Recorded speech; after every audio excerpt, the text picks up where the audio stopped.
চর ঘোরা প্রায় শেষ। সব জায়গায় ঘুরেছি, দেখেছি, তবু একটা জায়গা আছে যা অন্য সব জায়গার চেয়ে আলাদা।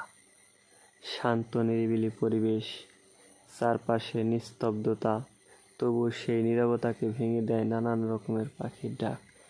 মনে হয় যেন সময় এখানেই থমকে আছে।